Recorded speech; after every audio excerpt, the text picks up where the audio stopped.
السلام عليكم ورحمة الله وبركاته. نجاني كينيا بك جرتني تسيناك كبدا وتوتا تلفزيوني هاملتون ودو ويا كناف كين دي فنن سنيريسا ودو ولينا يوسف وركيساتي.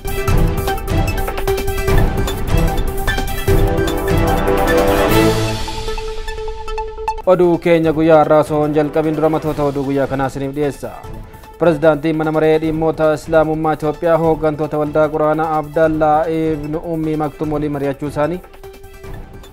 Manni maree dhimmoota Islaamummaa godina Wallagga Lixaa yaa'ii idilee isaa geggeeffachuu. Lammiileen Itoophiyaa 310 ta'an Libaanoos irraa gara biyyaa deebi'u. Balaan abiddaa aanaa Wandootti mudatee ture to'atamuusa. Tarkaanfiin namoota gocha seeraan alaa irratti hirmaatan irratti fudhatamu cimee kan itti fufu ta'uu tajaajilli nageenyaa faayinaansii beeksisuusa. Godina Jimmaatti lafa hektaara 10,000 ol irratti buna gamashuuf hojjetamaa jiraachuusa. Israa'el erga Hamaas dubartoota 3 gadhiisteen booda hidhamtoota 90 gadhiisuu ishee. Donald Trump teessoo pirezidaantummaa akkuma qabataniin godaantota seeraan alaa biyyaa baasuuf dhaadachuu isaanii.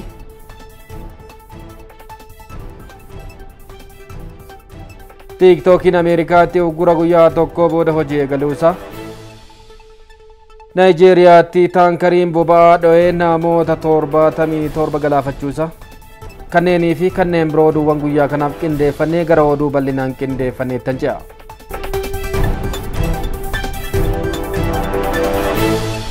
Presidenti Manamare di Mota Islam Umma Ethiopia hooggantoota waldaa Quraanaa Abdallah ibn Ummi Maktum waliin mari'atan. Presidenti Manamare olaanaa dhimmoota Islaamummaa Itoophiyaa Dr. Kabaja Sheekh Haji Ibrahim Tufa miseensota hojii raawwachiistuu waldaa Quraanaa Abdallah ibn Ummi Maktum waliin waajjira isaaniitti mari'ataniiru. Waldaan Quraanaa Abdallah ibn Maktum dhaabbata musliimoota qaroo dhabeeyyii ta'an beekumsa hafuuraa fi idilee akkaataa argatan irratti xiyyeeffatee hojjetudha. Waldaan kun yeroo ammaa mana barumsaa bultii addaa mataa isaa kan qaroo dhabeeyyii ijaarrachaa kan jiru yoo ta'u, daa'imman qaroo dhabeeyyii Quraanaa fi barnoota idileen barsiisa. Hojii mana barumsaa Abdallah ibn Ummi Maktum gama fedhii barnoota amantii fi idileen namoota qaroo dhabeeyyiif gochaa jiru kan galateeffatamuudhaas jedhame. Kana irratti hundaa'uun Dr. Sheekh Haji Ibrahim Tufaa fi hooggantoonni waldaa Quraanaa Abdallah ibn Maktum tajaajila waldichi kennu daraan bal'isuun musliimoota qaroo dhabeeyyiif haala gaariin akka qaqqabsiisan irratti hooggantoota waldichaa waliin mari'ataniiru. Marii isaanii irrattis hojiin waldaa Quraanaa kun cimee akka itti fufuuf manni maree olaanaa dhimmoota Islaamummaa Itoophiyaa gahee isaa akka baatu pirezidaantichi cimsanii dubbataniiru. Waldaan Quraanaa Abdallah ibn Maktum Dr. Sheekh Haji Ibrahim Tufaatiif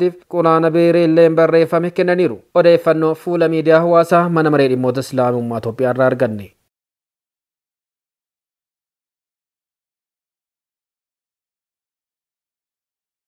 Manni maree dhimmoota Islaamummaa godina Wallagga Lixaa yaa'ii idilee isaa tokkoffaa bara hojii jaafaa geggeesse. Manni maree dhimmoota Islaamummaa godina Wallagga Lixaa yaa'ii idilee tokkoffaa bara hojii jaafaa tibbana geggeesseen gabaasa bara 2016 dhiyaate irratti mari'achuun karoora bara 2017 irratti mari'achuun mirkaneessee jira. Bulchaan godina Wallagga Lixaa sagantaa kanarratti argamanii haasawa kan taasisan yoo ta'u, qaama nageenyaa irraallee namoonni garaagaraa argamaniiru jedhame. Sirna kanarratti mata duree hooggansa jijjiiramaa jedhuun leenjiin karaa itti aanaa pirezidaantii mana maree dhimmoota Islaamummaa Oromiyaa Ustaaz Ziyaad Aliyiitiin kan kenname yoo ta'u, mata duree seenaa majlisaa jedhu irratti ammoo karaa miseensa koree hojii raawwachiistuu majlisa Oromiyaa kan ta'an Shee Muhammad Nuur Haji Guyyoon leenjiin gabaabaan kennameera. Gabaasaa fuula miidiyaa hawaasummaa mana maree dhimmoota Islaamummaa Oromiyaa irraa arganne.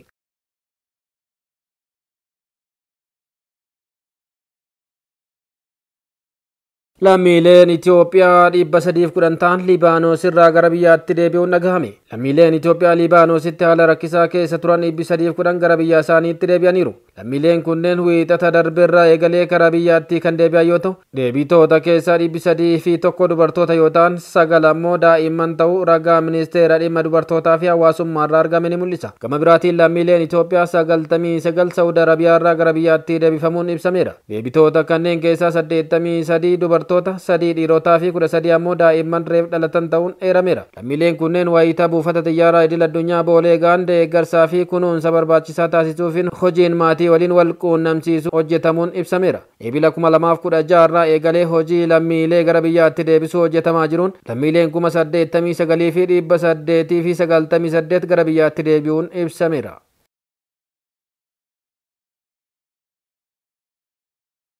Balaan abiddaa aanaa wandootti mudatee ture to'atamuunsaa ibsame. Balaan abiddaa godina Arsii lixaa aanaa wandoo ganda gootuu olomaa bosona gaara abaarootti mudatee ture to'atamuu bulchiinsi aanichaa ibseera.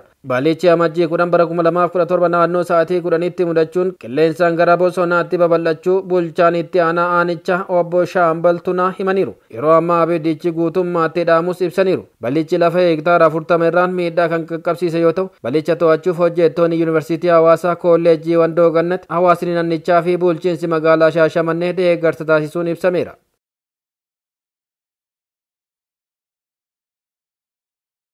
Tarkaanfiin namoota gocha seeraan alaa irratti hirmaatan irratti fudhatamu cimee kan itti fufu ta'uu tajaajilli nageenyaa faayinaansii beeksise. Yakki nageenya faayinaansii miidhaan biyya irratti qaqqabsiisu olaanaa ta'uu hordofe Itoophiyaan yakkicha to'achuu fi ittisuuf seera baaftee hojii itti hiikuu eegaluu tajaajilichi himeera. Maallaqa yakkaan argame seera qabeessa fakkeessanii dhiyeessuu fi tumsa shororkeessitootaaf taasifamu ittisuu fi to'achuuf labsiin lakkoofsi 780 muraa 2005 hojiirra oolaa jiraachuun kan yaadatamudha. Kun akkuma jirutti ta'e qaamoleen tokko tokko seera kana akka burjaajiitti fayyadamuun maqaa dhaabbilee garagaraan hojii waliin dha'uu fi sodaachisuun maallaqa fudhachuuf socho'aa jiraachuu ragaan argame kan mul'isu ta'uun himameera. Namoota dhuunfaa karaa gurmaa'een socho'aa turan keessa namoonni 3 amajjii 9 bara 2017 harkaa fi harkatti to'atamuun dhimmi isaanii qoratamaa jiraachuun ibsameera. Kanneen hafanis to'annoo jala oolchuuf hojjetamaa jiraachuun ibsameera. Tajaajilichi yeroo argatee fi odeeffannoo mataa isaa bu'uura taasisuun namoota yakka waliin dhahuu dabalatee yakkoota faayinaansii raawwatamu keessatti hirmaatan seeratti dhiyeessuuf hojjechaa jiraachuu himeera.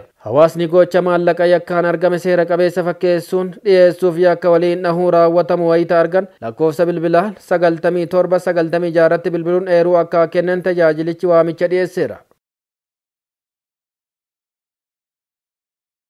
Godina Jimmaatti lafa hektaara 40,000 ol irraa buna gamashuuf hojjetamaa jiraachuun ibsame. Godina Jimmaatti lafa hektaara 40,000 ol irraa buna gamashuun hojjetamaa jiraachuun ibsameera. Godinicha aanaa maannaatti hojiin duula buna dulloome gamashuu fi buqqisuu eegalameera. Biqilaa buna waggaa waggaan dhaabamuun cinaatti buna yeroo dheeraa firii kennaa turuun dulloome hanga firii isaa gadi bu'ee mala gamashuutiin misoomsuuf hojjetamaa jiraachuu bulchaan godina Jimmaa obbo Tijjaanii Naasir ibsaniiru. Itti gaafatamaa waajjira qonnaa godina Jimmaa obbo Tijjaanii Tamaam gama isaaniin buna dulloome oomishtummaan isaa gadi aanaa ta'e lafa hektaara 40,000 ol irraa hojiin gamashuu fi buqqisuu hojjetamaa jiraachuu himaniiru.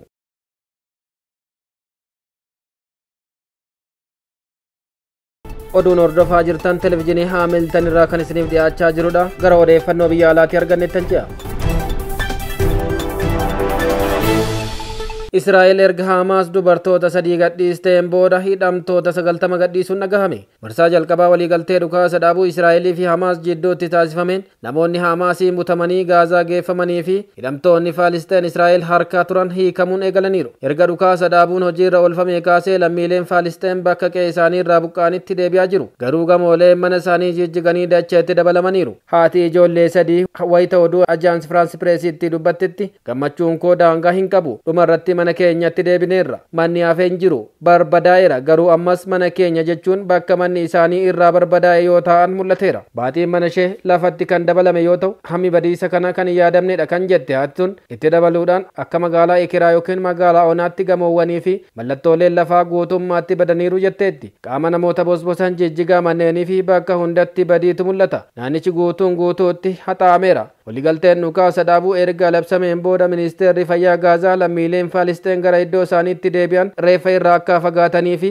aangawoota waamuun akka kaasisan dhaamaniiru. Ministeerri dhimma alaa Yuunaayitid Isteet Antoonii Bilinken ministeera muummee Kaatar Sheek Mohammed bin Abdul Rahmaan Altaanii tattaaffii jidduu seentummaa dhukaasa dhaabuun milkeesse keessatti gahee murteessaa taphataniif galateeffachuu isaanii ministeerri dhimma alaa Ameerikaa beeksiseera. Aangaan kunis Gaazaaf karoora waldhabdee booda cimsuu itti fufuun barbaachisaa ta'uu ibsaniiru. Akkasumas deeggarsa ministeera muummichaa kanaaf galata guddaa akka qaban ibsuun naannicha keessatti nagaa waaraa buusuudhaaf tattaaffii itti fufinsa qabu irratti hojjetamuu qabas jedhaniiru. Erga hidhamtoonni Faalisteen hiikamanii maatiitti makamanii booda gammachuu guddaan miira isaanii yoo ibsatan mul'ateera. Bakka dhukaasa dhaabuun baay'ee ture amma hojiirra oolee ilaalchisuun gama lamaaniyyuu uummanni gammachuu isaa ibsataa jirutti daayireektarri olaanaan dhaabbata fayyaa addunyaa Dr. Teedroos Adaanoom kanneen Gaazaa keessa jiraniif imalli cimaa ta'uu akeekkachiisaniiru. Jalqabni adeemsa namoota butamanii fi hidhamtoota hiikuu namoota miliyoonaan lakkaa'aman kanneen jireenya isaanii walitti bu'iinsa kanaan barbadaa'eef abdii guddaa fidaa jedhan Dr. Tedros. Haa ta'u malee itti dabaluudhaan fedhii fayyaa olaanaa Gaazaa keessaa furuu fi sirna fayyaa deebisuun amma badiisaa hubachuudhaan baay'ee hojii walxaxiinsaa fi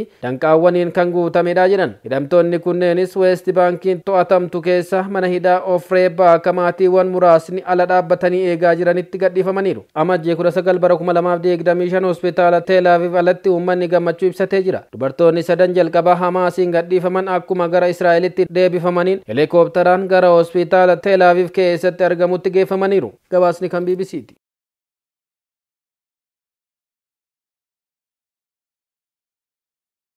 Doonaald Tiraamp teessoo pirezidaantummaa akkuma qabataniin godaantota seeraan alaa biyyaa baasuuf dhaadatan. Sagantaa jala bultii guyyaa kakuu galuu kaleessa Waashingitanitti qophaa'e irratti argamuun haasaa kan taasisan Doonaald Tiraamp kakuu akkuma galaniin sa'aatii muraasa booda godaantonni biyyaa akka bahan gochuu dabalate ajajawwan garaagaraa 200 ol akka mallatteessan akeekkachiisaniiru. Ameerikaaf dursa kennina inni immoo borii ka'ee eegala jechuun Tiraamp namoota kumaatamaan isaan deeggaruuf bahanitti dubbatan. Har'a akkuma kakuu raawwataniin ajajawwan 200 ol ni mallatteessu jedhamee teegama. Ajajawwan pirezidaantummaa gatii hin qabne bulchiinsa Baayidaniin mallattaa'e ani aangoo qabadhee sa'aatiiwwan muraasa keessatti haqamuun kan biraatiin bakka bu'as jedhan. Dabalataanis sagantaan hubannoo nam-tolchee jabeessuu, biiroo eegumsaa mootummaa hundeessuu, ajjeechaa pirezidaantii duraanii John F. Kennedy kan bara 1963 raawwate ilaalchisee ragaaleen akka ifaa ta'an gochuu fi humni waraanaa sirna ittisa Iron Dome jedhamu akka hojjetuu fi humna waraanaa keessatti imaamni daneessummaa, qixa fayyadamummaa, hammatamummaa haquu irratti ajaja pirezidaantummaa akka mallatteessan beeksisaniiru. Akkasumas dhiirri saala jijjiirate dorgommii ispoortii dubartootaa irrattis akka hin hirmaanne akka dhorkan deeggartoota isaaniif waadaa galaniiru. Ajajawwan pirezidaantummaa baay'ee isin gammachiisan arguuf jirtu. Biyya keenya daandii sirriitti deebisuu qabna jechuun dubbataniiru. Pirezidaantonni yeroo hedduu tarkaanfiiwwan pirezidaantummaa ni fudhatu. Ajajawwan Tiraamp guyyaa jalqabaatti mallatteessuuf jedhan pirezidaantota isaan dura turan harka hedduu kan caalu yoo ta'u, garuu immoo mana murtiitti mormiin mudachuu kan danda'udhas jedhameera. Ajaja pirezidaantummaa isaan mallatteessuuf jedhan keessaa ijoon dhimma godaantota seeraan alaa biyyoota baasuu akka ta'u eegamaa jira. Tiraamp filannoo mo'achuuf godaantota seeraan alaa biyyaa baasuu akka meeshaa guddaatti itti fayyadamuun mo'ataniiru. Xiinxaltoonni akka jedhanitti Tiraamp godaantota seeraan alaa miiliyoonaan lakkaa'aman gara biyya isaanii akka deebi'aniif dhaadachuun isaanii akka isaan jedhanitti waan milkaa'u hin fakkaatu. Godaantota kanneen biyyaa baasuuf hanqinni loojiistikii akka mudatuu fi maallaqa doolaara biiliyoonaan lakkaa'amu baasisuu akka danda'us ibsameera. Kan biraa ammoo akkuma aangoo pirezidaantummaa qabataniin namoota bara 2021 yeroo isaan filannoo mo'amu White House seenuun okkora uumanii hidhaman dhiifamaan akka gadi lakkifamaniif ajaja kennuus ni danda'u jedhameera. Sagantaa jala bultii sirna kakuu raawwachuu Tiraamp eedaal kan geggeeffame irratti dureessi addunyaa fi namni Tiraamp aangootti muude Elon Musk argamuun haasaa gabaabaa taasisaniiru. Deeggartoonni Tiraamp haala qilleensa qorraa ta'e dandamachuun Waashingtan DC'tti bahuun kaleessa simataniiru. Sirni kakuu raawwachuu Tiraamp har'a geggeeffamu akka durii alatti osoo hin taane mana keessatti ta'a jedhamee teegama. Sababa haala qilleensaa rakkisaa jedhameen waggaa 40 keessatti sirni kakuu raawwachuu pirezidaantii Ameerikaa kun yeroo jalqabaatiif mana keessatti geggeeffamuuf jira. Deeggartoonni ammoo Kaapitool waan areenaa irraa akka hordofan jedhameera. Tiraamp gama isaaniitiin sirna kakuu mana keessatti erga raawwatee booda gadi bahanii deeggartoota isaaniitti mul'atanii akka isaan dubbisan waadaa galaniiru. Franklin Graham ilma lallabaa beekamaa Billy Graham sirna kakuu raawwachuu kanarratti argamuun sirna kadhannaa ni taasisu jedhamee teegama. Akkanatti fakkaatutti pirezidaantii Tiraamp kan yeroo bara 2017 irraa adda natti fakkaata jechuunis ibsaniiru. Haalota rakkisoo keessa darbaa jiru kana keessatti pirezidaantii cimaa ta'ee ni mul'ata jechuunis himaniiru. BBCtu gabaase.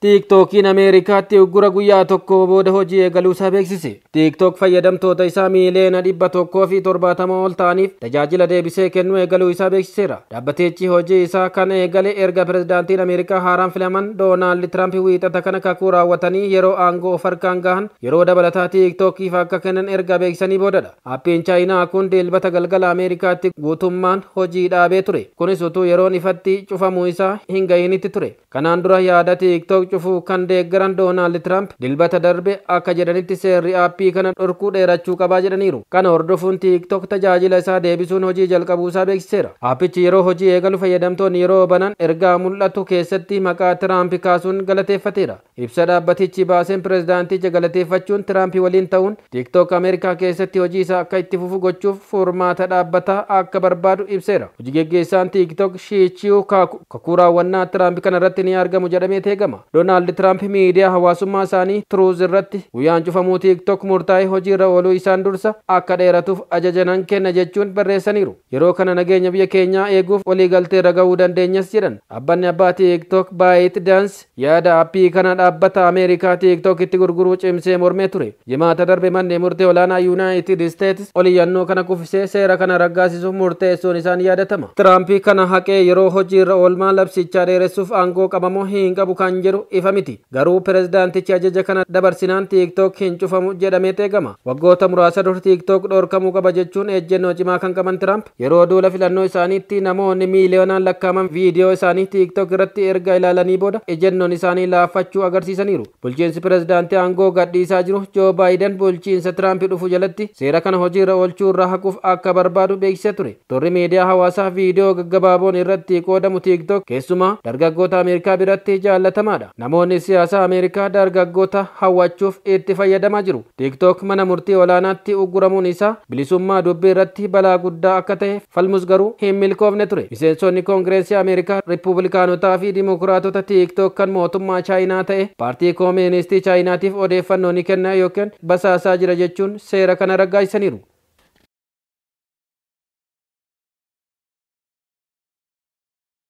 Naayijeeriyaatti taankariin boba'aa dho'e namoota 77 galaafate. Naayijeeriyaatti erga balaan konkolaataa mudateen booda taankarii boba'aan abiddaan qabate namoonni boba'aa waraabbachuuf fiigaa turan 77 du'uu aangawoonni beeksisaniiru. Taankarichi erga kaaba giddu gala bulchiinsa Niijeer keessatti guyyaa Sanbataa garagaleen booda boba'aan keessaa kan dhangala'e yoo ta'u namoonni erga gara sanatti fiiguun boba'aa waraabbachuuf jalqabanii sa'aatii muraasa booda dho'iinsa mudateen namoota hedduu erga galaafateen booda kanneen 25 ta'an ammoo miidhaan irra gahu qondaaltonni biyyattii himaniiru. Dho'iinsi taankara boba'aa fi balaan akkasii kun biyyattii keessatti baramaadha. Yeroo baay'ee balaan akkasii kun sababa haalli daandii biyyattii sadarkaansaa gaarii hin taaneen kan mudatudhas jedhameera. Namoonni dho'iinsa kanaan miidhamanis hospitaala dhiyeenyatti argamu keessatti yaalamaa akka jiran ejensiin bulchiinsa balaa tasaa beeksiseera. Naayijeeriyaa ji'oota darban keessa taateewwan wal fakkaataan hedduu akkasii mudateera. Torban lama dura naannoo boba'aan badhaate Deeltaatti balaa boba'aa konkolaataa fe'ee ture irratti gaheen dho'iinsa mudatee yoo xiqqaate namoonni 5 kan du'an yoo ta'u baatii onkololeessaa keessa balaadhuma wal fakkaatu yoo xiqqaate namoonni 153 du'aniiru. Imaammata dinagdee cimaa pirezidaantii Naayijeeriyaa Boolaa Tinuubuu geggeessaa jiranii fi deeggarsa boba'aa yeroo dheeraaf ture kaasuu dabalate ji'oota 18 darban keessatti gatiin boba'aa dhibbeentaa 400 dabaleera. Jijjiiramni kunis namoota miiliyoonaan lakkaa'aman hiyyummaa keessa kan galche yoo ta'u hedduun isaanii lubbuun jiraachuuf tarkaanfii abdii kutannaa keessa akka seenan dirqamaniiru. daawwattoota televezyiinii Haamiltan kabajamoo oduun guyyaa kanaaf qindeeffannee kan hanga hordoftan ture. Odicha qindeessuun kan isiniif dhiyeesse an Yuusuf Warqiisaati. Odeeffannoo biraatiin hanga walitti deebinutti nageenyi Rabbii isinirraa jiraatu. Assalaamu alaykum wa rahmatullaahi wa barakaatuh.